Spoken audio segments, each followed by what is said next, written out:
Over the last 2 decades, Julianne Moore has gone from a soap opera ingenue to one of Hollywood's top film stars, earning 4 Academy Award nominations. The only thing missing from her resume was Broadway, until Moore recently took to the stage in the political drama The Vertical Hour. I've always supported humane intervention in countries where terrible things are happening. I believe in it with all my heart. I was a reporter before I was an academic. I've been in these places. I've seen suffering at ground level. I've been present in situations in which the West did nothing, and I've seen the results of our indifference. So, if you want me to pass my evening defending the right of Western countries to use their muscle to free Arabs from systematic murder, then believe me, I am up for it. I'm sure you are. I take it you were against? Passionately. From the beginning? Let's just say I knew who the surgeon was going to be, so I had a fair idea what the operation would look like. And Julianne Moore joins us this morning. Good morning and congratulations. Morning. Thank you. Thanks.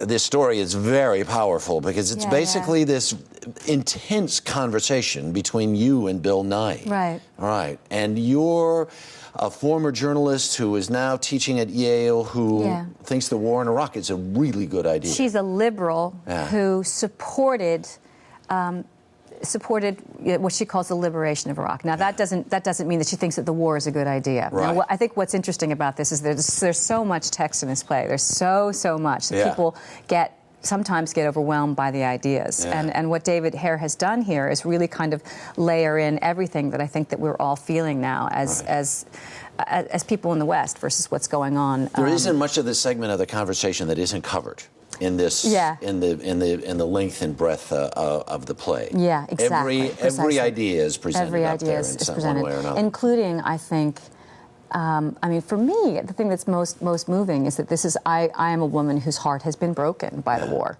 who really believes in intervention, believes in help, believes in America being a leader. She's been to Bosnia. She's seen the things that war can do. So she really thinks, what she thinks is that we have a responsibility in the world as a country, as a nation, and she's brokenhearted. She's really been brokenhearted.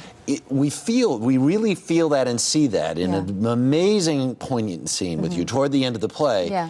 But before that, I'm not feeling like she's a particularly sympathetic character. She's not. She's not, because we are so, at this point, I think the poll said yesterday that 70% of Americans are opposed to the war, and as am I.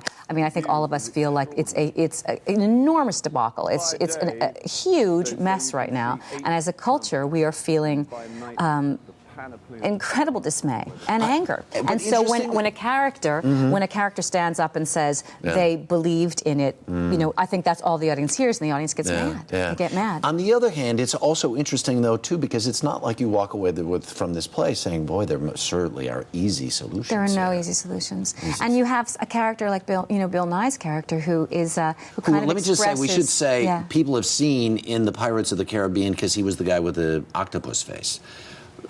Thanks, Harry. That's nice.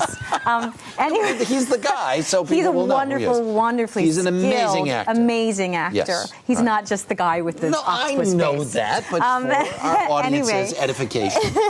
He's a tremendous actor, very, very funny and very lovable. And he's a character who kind of stands up and says that he's very opposed to the war. And then he also later on, you realize he's completely isolated himself away from the world and is not involved in anything. So you think, like, well, what do you do? Do you stand back and do you say, I don't care, I give up?